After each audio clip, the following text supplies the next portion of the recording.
It was a beautiful day. The sun shone through the crisp, cold air, and the sky was almost completely clear. Jack had finished all his schoolwork, chores, and martial arts training for the week. Ready to relax, he decided to walk to the local cinema to watch a new horror movie he had been excited about. He arrived early for the 7 p.m. show, got some popcorn and a drink, and settled into his seat. The previews played, and he felt exactly how he wanted: a calm, enjoyable evening. The movie started, and Jack was completely captivated. Even though the film featured a killer clown with supernatural powers, it somehow felt believable and frightening. Jack had seen all kinds of horror, classic, obscure, and everything in between, but this movie still made him uneasy. He used a meditation technique his master had taught him to stay calm, but the tension lingered. When the movie ended, Jack felt both thrilled and relieved. After the credits, Jack left the theater. The night air was cool and refreshing, and the streets were quiet.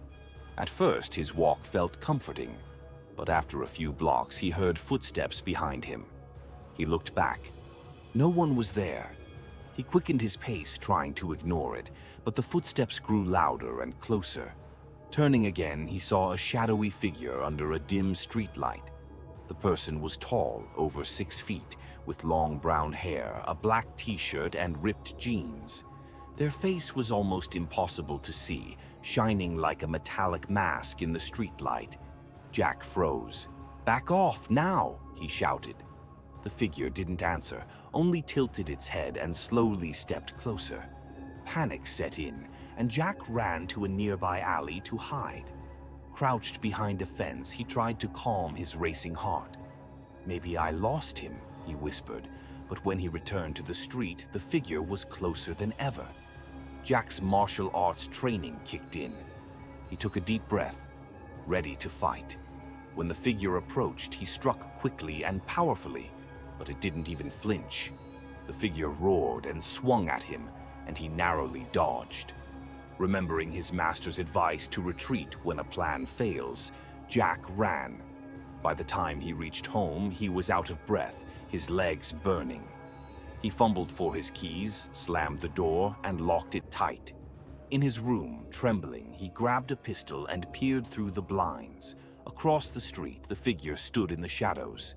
"One more step, and I'll shoot," Jack warned. The figure growled and charged. Jack fired once, twice, 3 times. The figure collapsed and seemed to dissolve into the darkness. Heart racing, Jack closed the window and sank to the floor. But when he looked again, he saw a glimmer of that metallic shadow reflecting in the glass behind him. Shaking, Jack realized this was far from over. He decided he needed answers. The next day, he investigated the street and nearby alleys, searching for clues, footprints, tire tracks, anything the figure might have left behind, but found nothing. It was as if it had vanished into thin air. Over the next few nights, Jack noticed strange occurrences: shadows moving across his walls, footsteps in his empty hallway, and objects slightly out of place in his room. He installed cameras and alarms, but even then, the figure seemed always one step ahead. Jack's paranoia grew, but so did his resolve. He began researching legends and local urban myths, trying to find anyone who had encountered a similar figure. He discovered that, decades ago, a series of strange attacks had occurred near the same streets he walked. People reported being chased by a masked figure that seemed unstoppable and could vanish at will. Determined not to be a victim, Jack trained harder, both physically and mentally. He studied patterns of movement, learned escape tactics, and prepared for a confrontation that felt inevitable. Days turned into nights, and each time he left his house, he felt the presence of the figure, always just beyond his vision. Then, one night, as he walked to the cinema again for a late showing, he saw the figure waiting at the same corner where it first appeared.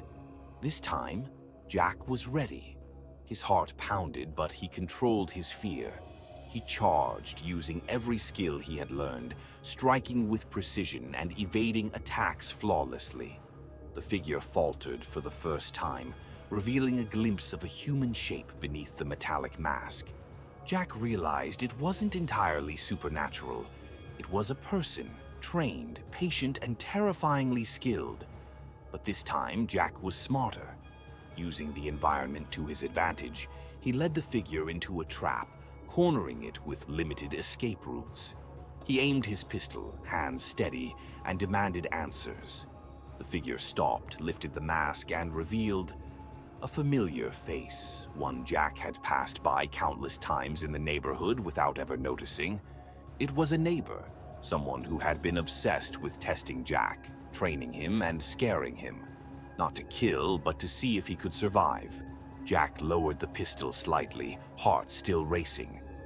"Why me?" he demanded. The figure whispered, "To see if you were ready for something bigger." Jack realized this was only the beginning, but for the first time he felt prepared to face whatever came next.